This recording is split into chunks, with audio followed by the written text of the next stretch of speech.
কুরআনে বর্ণিত এমন এক রমণী যার অর্ধেক জিন অর্ধেক মানুষ, ইতিহাসের সবচেয়ে রহস্যময় রমণী রানী বিলকিস। তিনি ছিলেন হযরত সুলাইমান এর স্ত্রী। বিলকিস এমন একটি রাজ্য শাসন করতেন যা দক্ষিণ আরব থেকে শুরু করে আফ্রিকা পর্যন্ত বিস্তৃত ছিল। তার সম্পর্কে কিছু অবিশ্বাস্য তথ্য আছে যা আপনার জানা উচিত। যেহেতু কিছু ইতিহাসবিদ দাবি করেছেন যে তিনি অর্ধেক মানুষ এবং অর্ধেক জিন ছিলেন, তাহলে প্রশ্ন, জিনদের রাজা নবী সুলাইমান কি মানুষ হয়ে সত্যিই কোনো জিনকে বিয়ে করতে পারেন? ইসলামী ইতিহাস এ সম্পর্কে কি বলে? এই ঘটনা শুরু হয়েছিল একটি ছোট্ট পাখির মাধ্যমে, কুরআনে যার নাম হুদহুদ বলা হয়েছে। হুদহুদ যে মানুষদের কথা বুঝতে পারত এবং নবী সুলাইমানের এক বিশ্বস্ত গোয়েন্দা ছিল এবং দূর দেশ থেকে গুরুত্বপূর্ণ রাজনৈতিক সংবাদ নিয়ে আসত। আপনি যদি প্রস্তুত থাকেন, চলুন পুরো ঘটনা বিস্তারিত জানি। নবী সুলাইমানের সেনাবাহিনী ছিল ইতিহাসের অন্যতম অদ্ভুত এক সেনাবাহিনী। এই বাহিনীতে ছিল মানুষ, জিন, পাখি এবং অন্যান্য প্রাণী। এমনকি বাতাসও নবী সুলাইমানকে যেখানে ইচ্ছা সেখানে নিয়ে যেত। মানব বাহিনীতে ছিল পদাতিক সৈনিক ও অশ্বারোহীরা। জিন সৈনিকরা ছিল মানুষের চোখে অদৃশ্য। এই সেনাবাহিনীকে এত ভয়ঙ্কর করে তৈরি করা হয়েছিল যে শত্রুরা তাদের অনেক সদস্যকে দেখতেই পেত না। কিছু পাখি ও প্রাণীও সেনাবাহিনীতে যোগ দিয়েছিল। সিংহ ছিল প্রাণী বাহিনীর নেতা, তারপর ছিল বাঘ। পাখি বাহিনীতে ছিল অনেক বাজ পাখি ও শিকারী পাখি। হুদহুদ পাখিটি ছিল গোয়েন্দা বিভাগের দায়িত্বে। এই হুদহুদের দায়িত্ব ছিল অনেক দূরে উড়ে গিয়ে শত্রুপক্ষের ওপর নজরদারি করা। সে সবকিছু পর্যবেক্ষণ করত এবং শিখে নিত, তারপর ফিরে এসে প্রতিবেদন দিত। হুদহুদের ভূমিকা ছিল অত্যন্ত সংবেদনশীল এবং গুরুত্বপূর্ণ। যখন বাহিনী একত্রিত হয়েছিল, অনেক প্রাণী লক্ষ্য করেছিল হুদহুদ অনুপস্থিত। তারা নিজেদের মধ্যে ফিসফিস করতে লাগল, কমান্ডার শিগগিরই এসে পড়বেন এবং বুঝতে পারবেন যে হুদহুদ অনুপস্থিত। অবশেষে সুলাইমান নবী যখন বাহিনীর কাছে আসলেন, তখন ফিসফাস আরও জোরালো হল। তিনি এসে দেখলেন হুদহুদ নেই। আসলে হুদহুদ তখন সাবা দেশে অবস্থান করছিল। সে বহু পথ পাড়ি দিয়ে গিয়েছিল এবং তার ভেতরে অনুভব করছিল যে সে কোনো গুরুত্বপূর্ণ সংবাদ উদ্ধার করবে। সে শহরের ওপর অবস্থিত একটি উঁচু গাছের ওপর নামল। সেখান থেকে সে রাস্তাঘাট, ঘরবাড়ি, প্রাসাদ এবং ফটক সব কিছু পর্যবেক্ষণ করল। সে কিছু অস্বাভাবিক পরিস্থিতি অনুভব করল। দেখা গেল মানুষরা যেন কোনো অনুষ্ঠানের জন্য জড়ো হচ্ছে। তাই সে শহরে বসবাসকারী আরেক হুদহুদকে জিজ্ঞেস করল, ও সুন্দর হুদহুদ, দয়া করে বলো, এই শহরে কি হচ্ছে? মানুষরা যাচ্ছে সাবার রানীর দর্শনে। তারা সবাই সেখানে সূর্যের সামনে সিজদা করবে। সুলাইমানের গোয়েন্দা পাখি তখন নিশ্চিত হয়ে গেল তার অনুভূতি ঠিক ছিল। সে প্রথমে রক্ষীদের দেখল, তারপর কমান্ডার ও সৈন্যদের। সব শেষে সাবার রানী নিজে সিংহাসন থেকে বেরিয়ে এলেন। তিনি তার সিংহাসন থেকে নেমে জনগণকে নেতৃত্ব দিলেন। তিনি তার দুই হাত উঠিয়ে সূর্যের সামনে সিজদা করলেন। সব মানুষ তার সঙ্গে সিজদা দিল। হুদহুদ সবকিছু লক্ষ্য করল আর ভাবছিল, নবী সুলাইমান এই সংবাদ পেয়ে কি প্রতিক্রিয়া দেখাবেন। সে তৎক্ষণাৎ উড়াল দিয়ে ফিরে এলো। অনেক দিন ক্লান্তিকর ভ্রমণের পর সে পৌঁছালো সেই স্থানে যেখানে সুলাইমানের পুরো বাহিনী একত্রিত হয়েছিল। সব পাখি তাকে ঘিরে ধরল। তারা সব ক্ষুব্ধ ছিল। একটি ছোট চড়ুই প্রথমে বলল, তুমি কোথায় ছিলে? নবী সুলাইমান তোমার ব্যাপারে জানতে চেয়েছেন। আমরা আশা করি তোমার কাছে যথাযথ ব্যাখ্যা আছে। হুদহুদের ভিতরে আরও ভয় ঢুকে গেল। সে সিদ্ধান্ত নিল এখনই নবী সুলাইমানের কাছে গিয়ে ক্ষমা চাইতে হবে। সে কাঁপতে কাঁপতে নবী সুলাইমানের তাঁবুর দিকে উড়ে গেল। তখন নবী সুলাইমান রাতের খাবার খাচ্ছিলেন। হুদহুদ জানালা দিয়ে ঢুকে চুপচাপ টেবিলের এক কোণায় বসল। সে চেষ্টা করছিল সুলাইমানের হাত থেকে দূরে থাকতে, মাথা নিচু করে ভয়ে। সে ধীরে ধীরে বিনয়ের সঙ্গে সালাম দিল। সে মাথা তুলল, কিন্তু চোখ তুলতে পারল কেবল সুলাইমানের হাত ও বুক পর্যন্ত। সে তার নেতার কাছ থেকে অনেক কিছু শিখেছিল এবং সে জানত যে নবী সুলাইমানের মন ছুঁতে হলে তাকে স্পষ্টভাবে সত্য কথা বলতে হবে। আমার বাদশা, আমি এমন একটি জাতির সংবাদ এনেছি যাদের সম্পর্কে আপনি জানেন না। এক দূর দেশে আমি এমন এক নারীকে দেখেছি যিনি সাবার জাতির ওপর শাসন করছেন। তিনি এক বিশাল সিংহাসনে বসেন এবং তার কাছে এমন সব জিনিস আছে যা কেউ চাইলেই পেতে পারে না। কিন্তু আমি দেখেছি তিনি এবং তার জাতি আল্লাহর পরিবর্তে সূর্যকে সিজদা করছে। শয়তান তাদের কাজকে তাদের কাছে শোভনীয় করে তুলেছে। এই শব্দগুলো ছিল শক্তিশালী। হুদহুদ দেখালো তার অনুপস্থিতির পেছনে সত্যিকারের একটি কারণ ছিল। সে ছিল একটি গুরুত্বপূর্ণ মিশনে। নবী সুলাইমান জবাব দিতে শুরু করলেন, অবশ্যই আমাদের যাচাই করতে হবে তুমি যা বলছো তা সত্য কিনা। আমি একটি চিঠি লিখব, তুমি এটি তাদের কাছে পৌঁছে দিবে এবং দেখবে তারা কি প্রতিক্রিয়া দেখায়। হুদহুদ চিঠি নিয়ে দ্রুত উড়ে গেল সাবার দেশে। সে রাজপ্রাসাদের বাগানের একটি গাছে নামল এবং রানীর কক্ষ খুঁজতে লাগল। সে দেখল একটি বিশাল কক্ষ, যার বড় একটি বারান্দা ছিল। বুঝতে পারল এটাই রানীর ঘর।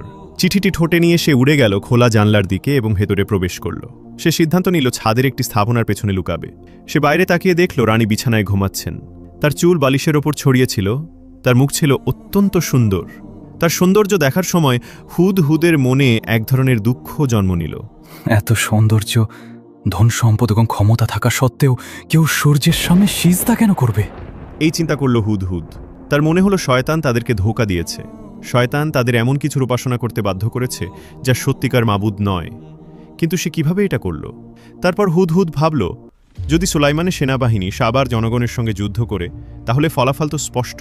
হ্যাঁ, রানী শক্তিশালী, কিন্তু তিনি নবীর বাহিনীকে পরাজিত করতে পারবেন না।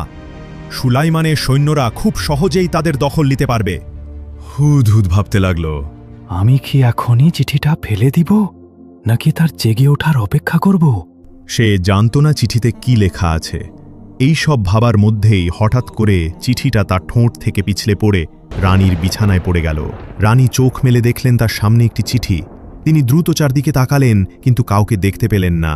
এক ধরনের ভয় অনুভব করে তিনি চুপচাপ চিঠিটা খুললেন এবং পড়তে শুরু করলেন। এই বার্তাটি সুলাইমানের পক্ষ থেকে, আল্লাহর নামে, যিনি পরম করুণাময় ও অতিশয় দয়ালু। আমি তোমাকে এক আল্লাহর প্রতি ঈমান আনতে আমন্ত্রণ জানাচ্ছি। আমার প্রতি অহংকার করো না। আমার কাছে এসো এবং নিজেকে সমর্পণ করো। রানী রেগে গেলেন এবং আবার চারদিকে তাকালেন, খুঁজলেন কে চিঠি এনে দিয়েছে। কিন্তু কাউকে না দেখে তার রাগ আরও বেড়ে গেল।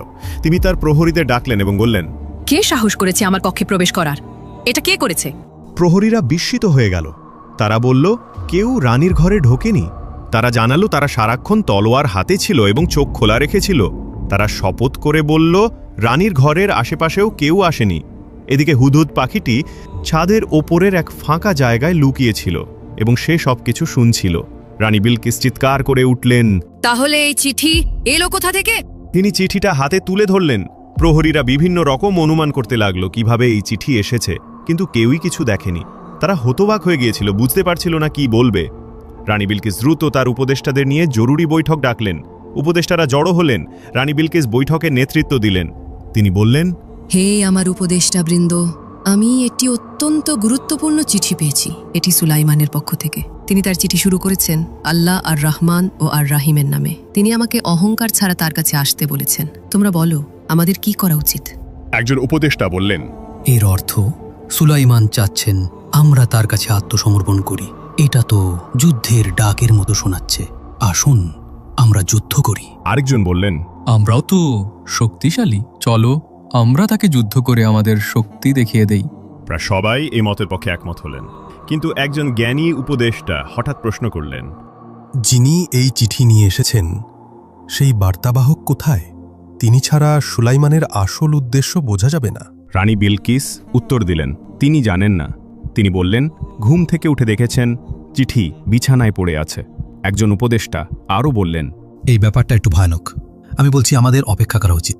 যদি সুলাইমান এমন অদ্ভুত এবং শক্তিশালী উপায়ে কোনো বার্তা পাঠাতে পারেন বার্তাবাহক ছাড়াই, তাহলে কে জানে তার যুদ্ধ ক্ষমতা কতটা ভয়ঙ্কর। তাহলে আমাদের কি অপেক্ষা করে দেখা উচিত? রানী বিলকিস বললেন, যখন কোনো রাজা কোনো দেশে আক্রমণ করে তারা সব কিছু ধ্বংস করে দেয় এবং সম্মানিত মানুষদের অপমানিত করে দুর্বল করে ফেলে। আমার ভয় হয় আমাদের ক্ষেত্রেও এমন কিছু হতে পারে। তাই আমি প্রস্তাব দিচ্ছি, আমরা কিছু উপহার পাঠাই আর দূতের মাধ্যমে তার প্রতিক্রিয়া দেখি। কেউ আপত্তি করল না, তাই রানীর পরামর্শ গ্রহণ করা হলো। হুদহুদ পাখিটি পুরো আলাপ শুনছিল। বৈঠক শেষ হতেই সে উড়ে গেল। সাবার দেশে ঘোষণা করা হলো যে সোনা এবং রত্ন দিয়ে তৈরি একটি উপহার প্রস্তুত করা হবে, যে কোনো মূল্যে। তারা রানীকে বলল, এটি অবশ্যই একটি রাজকীয় উপহার হতে হবে। সুলাইমান ছিলেন একজন শক্তিশালী ও ভয়ানক মানুষ এবং কেবল একটি বহুমূল্য উপহারই হয়তো তাকে খুশি করতে পারবে। রাজ্যের ভবিষ্যৎ নির্ভর করছিল তার অনুগ্রহের ওপর। রাজ্যের শিল্পীরা দিনরাত এক করে কাজ শুরু করল এই বিশেষ উপহার তৈরিতে। তারা বিভিন্ন মূল্যবান উপকরণ ব্যবহার করল। অবশেষে উপহার তৈরি হলো। এটি ছিল একটি সোনার তৈরি থালা। এর দুই পাশে ছিল সোনা ও রত্ন দিয়ে তৈরি দুটি নেকড়ে। রানী বিলকিস যখন এই চমৎকার এবং দামি উপহারটি দেখলেন, তিনি খুশি হলেন। তিনি তার দূতের প্রস্তুত হতে এবং সুলাইমানের কাছে এটি পৌঁছে দিতে বললেন। তিনি নিজের একটি সেনাপতিও পাঠালেন যাতে সুলাইমানের সামরিক শক্তি সম্পর্কে আরও জানা যায়। তিনি তার দূতদের বললেন, জানার চেষ্টা করো সুলাইমান আমাদের কাছ থেকে আসলে কি চান এবং তার সেনাবাহিনী কতটা শক্তিশালী। হযরত সুলাইমান ইতিমধ্যেই হুদহুদের মাধ্যমে রানীর সভা সম্পর্কে জেনে গিয়েছিলেন। হুদহুদ যখন সীমান্তে ঘুরছিল তখন সে দূতদের কাফেলা দেখতে পেল এবং দ্রুত সুলাইমানের কাছে ফিরে গিয়ে খবর দিল। তার কাছ থেকে শুনে সুলাইমান বুঝলেন যে রানী উপহার পাঠাচ্ছেন। তিনি এটাও বুঝলেন রানীর আসল উদ্দেশ্য হল তার মনোভাব ও সৈন্যদের শক্তি যাচাই করা। তাই সুলাইমান আদেশ দিলেন তার সেনাবাহিনীকে প্রস্তুত হতে এবং সারিবদ্ধভাবে রানীর দূতদের গ্রহণ করতে হবে। তিনি কিছু মানুষও পাঠালেন তাদের অভ্যর্থনা জানাতে। হযরত সুলাইমানের একটি মাত্র উদ্দেশ্য ছিল, আমি চাই তারা আমার সঙ্গে দেখা করার আগেই নিজেদের পরাজিত মনে করুক। রানী বিলকিসের দূতেরা হঠাৎ এক বিশাল বাহিনীর সামনে এসে পড়ল। তারা সৈন্যদের সংখ্যা গুনতে লাগলো এবং কোন কোন প্রাণী এই বাহিনীতে রয়েছে তা লিখে রাখল। তাদের বিস্ময়ের সীমা রইল না যখন তারা দেখল সুলাইমানের সেনাবাহিনী কেবল মানুষের নয়, বরং সিংহ, বাঘ, হাতি, পাখি এবং আরও অনেক প্রাণী নিয়ে গঠিত। তারা আরও দেখল এই সেনাবাহিনী বাতাস ব্যবহার করে এক স্থান থেকে অন্য স্থানে চলাচল করতে পারে। তাদের চোখ বড় হয়ে গেল, মুখ হা হয়ে গেল বিস্ময়ে। এই বাহিনী ছিল একেবারেই আলাদা, মহিমাময় এবং ভয়ঙ্কর। তারা বুঝে গেল এমন বাহিনীর বিরুদ্ধে তারা কখনোই যুদ্ধ করতে পারবে না। যখন তারা লক্ষ্য করল কিছু অস্ত্র নিজেরাই নড়াচড়া করছে, তখন তাদের ভয় আরও বেড়ে গেল। তারা একে অপরের দিকে তাকিয়ে আতঙ্কের সঙ্গে প্রশ্ন করল, এটা কি? তাদের নিয়ে যে কর্মকর্তা ঘুরে দেখাচ্ছিল সে শান্তভাবে উত্তর দিলেন, এটা তো মাত্র কয়েকজন জিন সৈন্য যারা প্রভাতকালীন অনুশীলন করছে। দূতেরা বিস্মিত হয়ে গেল এবং তারা আরও উদ্গ্রীব হয়ে উঠল সুলাইমানের সঙ্গে সাক্ষাৎ করার জন্য। কিন্তু হযরত সুলাইমান সরাসরি তাদের সঙ্গে দেখা করতে অস্বীকার করলেন। তার পরিবর্তে তিনি তার এক অধিনায়ককে পাঠালেন তাদের সঙ্গে কথা বলতে। ওই কর্মকর্তা দূতদেরকে প্রাসাদে দুপুরের আহারের আমন্ত্রণ জানালেন। দূতেরা চারদিকে তাকিয়ে বুঝতে পারলেন তাদের আনা উপহারগুলো কত তুচ্ছ এবং মূল্যহীন মনে হচ্ছে সুলাইমানের রাজত্বের গৌরব ও ক্ষমতার তুলনায়। তবুও তারা সংকোচ ও লজ্জার সঙ্গে উপহারগুলো হস্তান্তর করল। কর্মকর্তা উপহারগুলো সুলাইমানের কক্ষে নিয়ে গেলেন, কিন্তু কিছুক্ষণের মধ্যেই তিনি আবার ফিরে এলেন সেই উপহারগুলোর সঙ্গে নিয়েই। তিনি সেগুলো টেবিলে রেখে বললেন, নবী সুলাইমান এই উপহারগুলো গ্রহণ করতে অস্বীকার করেছেন। এরপর তিনি সুলাইমানের বার্তা তুলে ধরলেন, তোমরা কি মনে করো তোমাদের সম্পদ দিয়ে আমাদের প্রভাবিত করতে পারবে? আল্লাহ আমাদের যেটুকু দিয়েছেন তা তোমাদের থেকে অনেক উত্তম। তোমাদের উপহার ফিরিয়ে নাও। আমরা যদি এমন এক বাহিনী নিয়ে তোমাদের কাছে যাই যেটার কল্পনাও তোমরা করতে পারো না, তাহলে নবী সুলাইমান তোমাদেরকে শহর থেকে অপমানের সঙ্গে বিতাড়িত করবেন। দূতেরা আতঙ্কিত হয়ে পড়ল। তাদের একজন কর্মকর্তা জিজ্ঞেস করল, সুলাইমান আমাদের থেকে আসলে কি চান? অনুগ্রহ করে পরিষ্কারভাবে বলুন যেন আমরা রানীকে জানাতে পারি। সে শান্তভাবে উত্তর দিলেন, নবী সুলাইমান কেবল একটি জিনিস চান, তোমাদের রানী এবং জনগণ যেন তার কাছে আত্মসমর্পণ করে। তারা বুঝতে পারল এই বার্তাটি একদিকে শান্তির আহ্বান, অন্যদিকে কঠোর হুঁশিয়ারি। তাই দূতেরা ফিরে গেল রানী বিলকিসের কাছে সুলাইমানের কথা পৌঁছে দিতে। দূতেরা যখন পৌঁছালো তখন রানী ঘুমাচ্ছিলেন, তবে তিনি তার দাস দাসীদের বলেছিলেন দূতেরা এলে যেন তাকে সঙ্গে সঙ্গে জাগিয়ে দেওয়া হয়। তাই তারা বিরক্ত না করতে চাইলেও তাকে জাগালো। রানী বিলকিস চোখ খুলতেই দূতদের সঙ্গে সাক্ষাৎ করলেন। তিনি জিজ্ঞেস করলেন, বলো, উপহার দেওয়ার পর সুলাইমান কি বললেন? দূতেরা ব্যাখ্যা করল যে তারা সুলাইমানের সঙ্গে দেখা করতে পারেনি। তাদের একজন কমান্ডার উপহার গ্রহণ করে তা নবীর কাছে নিয়ে গিয়েছিলেন, কিন্তু দুঃখজনকভাবে সুলাইমান উপহার গ্রহণ করেননি। তিনি আমাদের কাছে উপহার ফিরিয়ে দিয়েছেন। তারা সুলাইমানের বার্তাও জানিয়ে দিল। এটা শুনে রানী মাথা নিচু করে চিন্তায় পড়ে গেলেন। সুলাইমান তার উপহার গ্রহণ করেননি, দূতদেরও স্বাগত জানাননি। তিনি তাদের কাছ থেকে আরও বিস্তারিত জানতে চাইলেন, তারা যা কিছু দেখেছে সব কিছু। তিনি বুঝলেন সুলাইমান কেবল একটি জিনিসই গ্রহণ করবেন, আত্মসমর্পণ। দূতেরা সুলাইমানের বাহিনীর শক্তির বর্ণনাও দিল। রানী যখন শুনলেন যে তার বাহিনীতে জিন ও পশুরাও রয়েছে, তখন তিনি উপলব্ধি করলেন পরিস্থিতি কতটা গুরুতর। যদি তিনি যুদ্ধে পথ বেছে নেন, তাহলে তিনি হয়তো সবকিছু হারাতে পারেন। এখন কেবল একটি পথ বাকি, অন্য কোনো উপায়ে সুলাইমানকে বোঝানোর চেষ্টা করা। তিনি উপহারের দিকে তাকিয়ে গভীরভাবে চিন্তা করতে লাগলেন। তারপর তিনি সিদ্ধান্ত নিলেন রাজ্যের রাজসভার সদস্য ও যুদ্ধ বিষয়ক উপদেষ্টাদের একত্র করবেন। এই বৈঠকটি হবে অত্যন্ত গুরুত্বপূর্ণ। এদিকে নবী সুলাইমান নিজ শহরে এক বৈঠক আহ্বান করলেন। তার পরিষদে ছিলেন মন্ত্রী, কমান্ডার, যুদ্ধ বিশেষজ্ঞ ও জ্ঞানী আলেমগণ। 2টি সিংহ পাহারার দায়িত্বে ছিল, যারা বৈঠককে সুরক্ষা দিচ্ছিল। হুদহুদ পাখিটিও সেখানে ছিল, প্রতিবেদন দিতে প্রস্তুত। নবী সুলাইমান সভা শুরু করলেন। আমি প্রশংসা করি যিনি আমাদের এই সমস্ত সম্পদ ও ক্ষমতা দিয়েছেন। যদিও তার অন্তরে ছিল প্রচণ্ড রাগ, তিনি তা বাহ্যিকভাবে প্রকাশ করেননি। তিনি বললেন, কিভাবে সম্ভব যখন আমরা জীবিত আছি এবং তাওহীদের পতাকা বহন করছি, তখনও পৃথিবীতে এমন মানুষ রয়েছে যারা সূর্যকে উপাসনা করে? এটা আমাদের জন্য ব্যর্থতা এবং লজ্জার বিষয়। সুলাইমান নিজের গৌরবের জন্য শাসন করছিলেন না, বরং আল্লাহর রাজত্বের প্রতিনিধি হিসেবে শাসন করছিলেন। এই কারণেই তিনি একই সাথে রাগ ও দায়িত্ববোধ অনুভব করছিলেন। তখন সেনাপতি দাঁড়িয়ে গেলেন, হাতে তরবারি নিয়ে বললেন, শুধু আদেশ দিন, আমি সাবার রানীর সিংহাসন এবং আল্লাহকে অস্বীকারী এই জাতিকে ধ্বংস করে দেব। কিন্তু সুলাইমান বললেন, আমি হিংস্রতা পছন্দ করি না, আমাদের অন্য কোনো পথ খুঁজতে হবে। আমি আশা করি রানী নিজেই এখানে এসে আমার সঙ্গে দেখা করবেন, কিন্তু তার আসার আগেই তোমাদের মধ্যে কে তার সিংহাসন এখানে এনে দিতে পারবে? তখন এক জিন বলল, আমি তার সিংহাসন আপনার সামনে নিয়ে আসতে পারি, এমনকি আপনি উঠার আগেই। আপনি জানেন আমি কতটা শক্তিশালী। কিন্তু এরপর একজন আলেম, যিনি আল্লাহর পক্ষ থেকে বিশেষ জ্ঞান অর্থাৎ ইলমে লাদুনি প্রাপ্ত ছিলেন, তিনি বললেন, আমি তার সিংহাসন তোমার সামনে নিয়ে আসতে পারবো, এমনকি তুমি চোখের পলক ফেলার আগেই। সুলাইমান যখন এই প্রস্তাব গ্রহণ করলেন, তখন হঠাৎ করেই বিলকিসের সিংহাসন তার সামনে উপস্থিত হয়ে গেল। এমনটা কোনো মানুষ এর আগে কখনো করেনি। সবাই হতবাক হয়ে গেল। সিংহাসনটি ছিল বিশাল এবং রাজকীয়। সবাই সেই দিকে তাকিয়ে চুপচাপ চিন্তায় ডুবে গেল। হুদহুদ পাখিটিও সেখানে ছিল, চেষ্টা করছিল এই অলৌকিক ঘটনার অর্থ বোঝার। এদিকে সাবা নগরীতে রাজসভার ও যুদ্ধ পরিষদের সভা বসেছিল। রানী বিলকিস সেই সভার নেতৃত্ব দিচ্ছিলেন। রানী ক্লান্ত স্বরে বললেন, আজ আমরা এক ভয়াবহ পরিস্থিতির মুখোমুখি হয়েছি।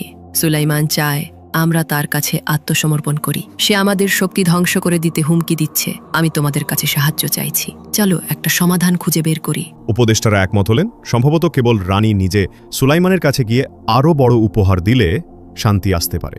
কিন্তু তারা এটাও বললেন, যদি এই উপহারও প্রত্যাখ্যান করা হয়, তাহলে যুদ্ধই একমাত্র বিকল্প। আর এই যুদ্ধ হয়তো ইতিহাস থেকে আমাদের অস্তিত্বকেই মুছে ফেলবে। সবাই রানী বিলকিসকে তাদের শেষ আশা হিসেবে দেখছিল। তাই রানী ঝুঁকি নেওয়ার সিদ্ধান্ত নিলেন। তিনি নিজেই সুলাইমানের প্রাসাদে যাবেন। প্রস্তুতি শুরু হলো। নতুন আরও সুন্দর এবং দামি উপহার তৈরি করার পরিকল্পনা করা হলো। হজরত সুলাইমান জানতেন রানীর ক্ষমতা ও উন্নতির ধারণা ভুল। তিনি তার দেশের শিল্প ও প্রযুক্তি নিয়ে গর্ব করতেন। কিন্তু নবী সুলাইমান তাকে একটি গুরুত্বপূর্ণ সত্য শেখাতে চেয়েছিলেন।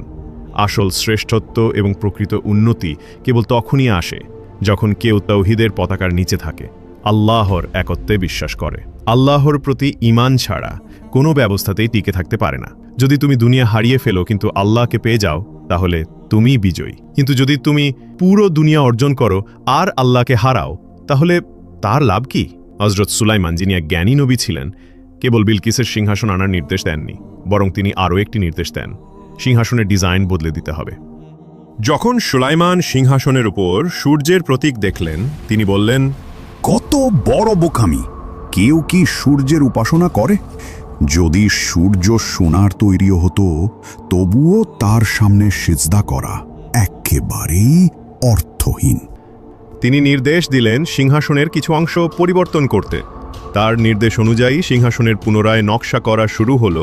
এদিকে রানী বিলকিস যখন তার যাত্রার প্রস্তুতি শেষ করছিলেন, তখন তিনি একটি কাফেলা প্রস্তুত করতে বললেন, যেন তা তার সঙ্গে যাত্রা করে।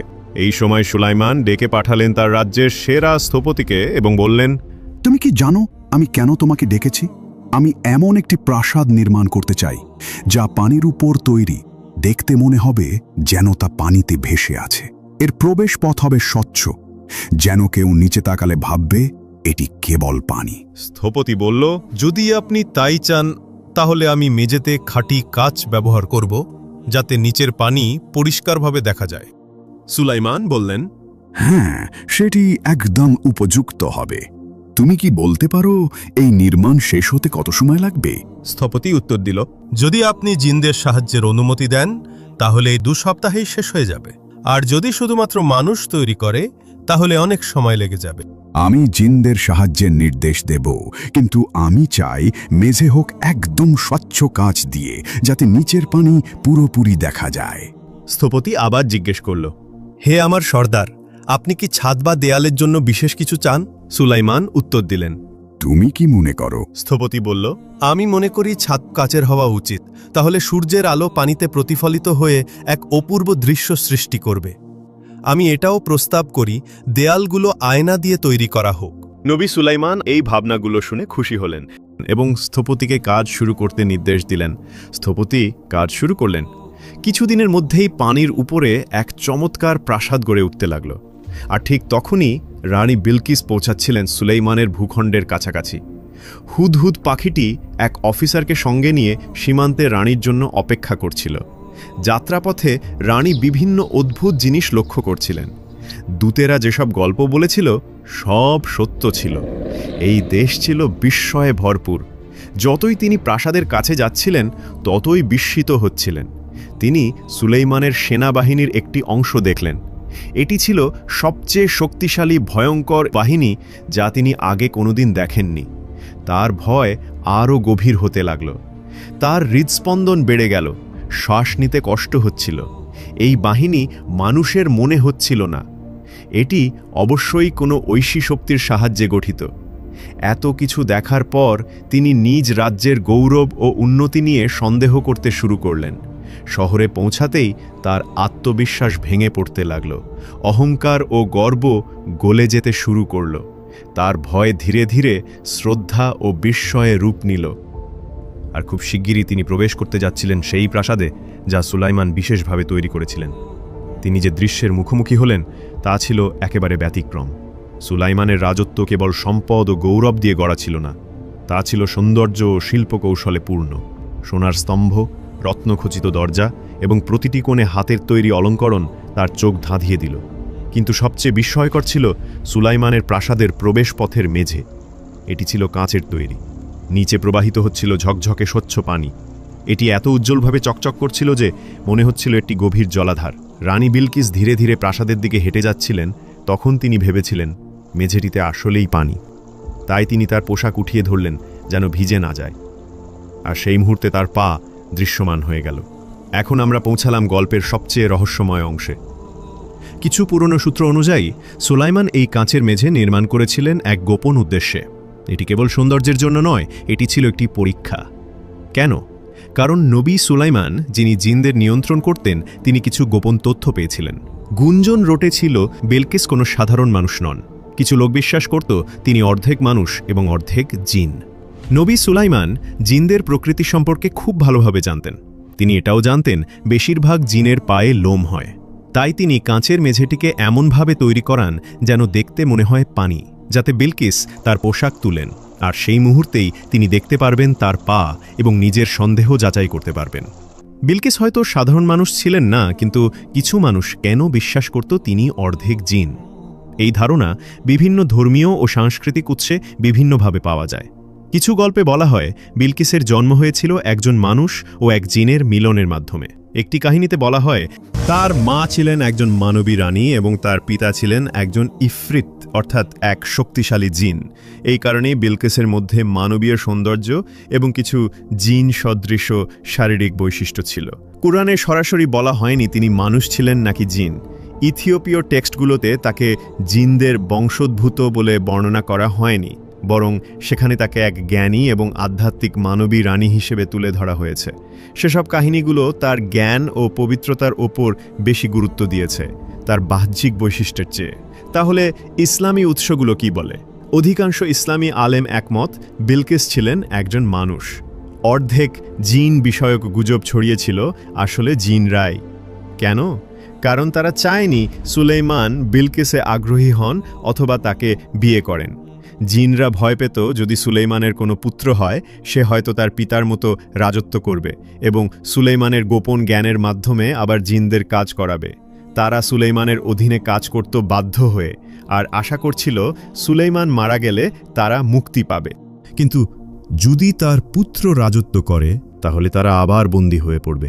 আর অধিকাংশ জিনই মিথ্যাবাদী হিসেবে পরিচিত, শুধু সুলাইমানের যুগে নয়, সব যুগেই। নবী সুলাইমান এটা ভালোভাবে জানতেন, তাই তিনি এই পরিস্থিতির আয়োজন করেন নিশ্চিত হওয়ার জন্য। আর যখন তিনি বিলকিসের পা দেখলেন এবং বুঝলেন তা সাধারণ মানুষের মতো, তখন তার সন্দেহ দূর হয়ে গেল।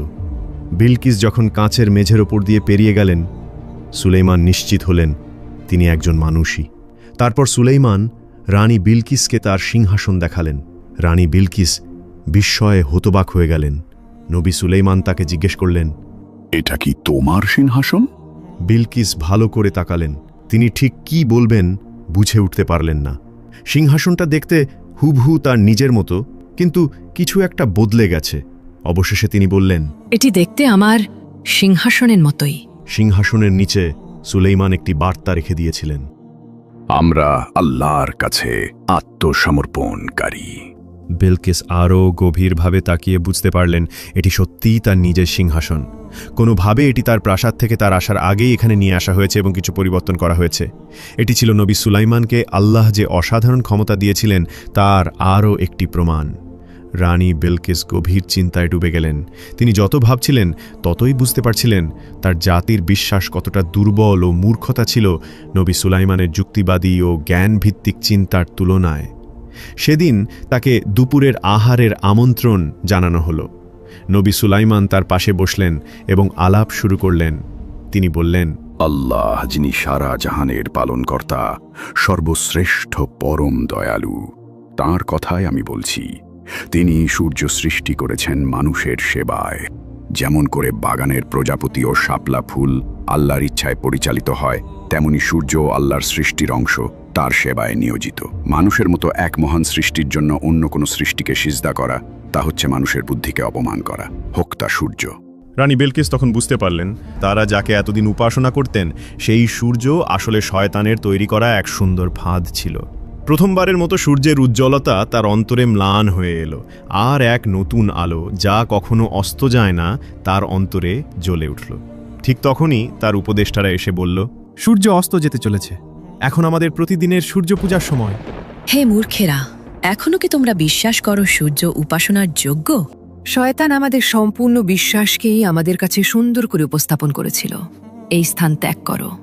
নবী সুলাইমান কি বলেছেন তা না শুনেই উপদেষ্টারা ভয় পেয়ে গেল এবং দ্রুত সেখান থেকে সরে গেল।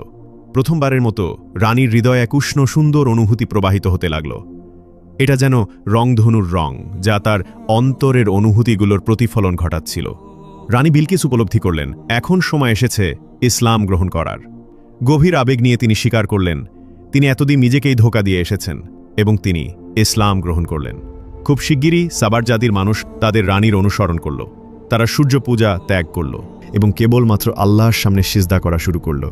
আর এই সব কিছুর সূচনা হয়েছিল সেই দিন যেদিন ছোট্ট হুদহুদ পাখিটির অন্তরে একটি অনুভূতি জন্মেছিল এবং সে তার কণ্ঠে সেই সংবাদ প্রকাশ করেছিল যখন অন্য পাখিরা আগেই উড়ে গিয়েছিল।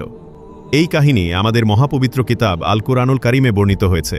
এটি আমাদের মনে করিয়ে দেয় জ্ঞানের মূল্য কত বিশাল, জ্ঞানীর মর্যাদা কত উচ্চ এবং প্রকৃত জ্ঞান আল্লাহর একটি উপহার। এ নিয়ে আমাদের কৃতজ্ঞ হওয়া উচিত।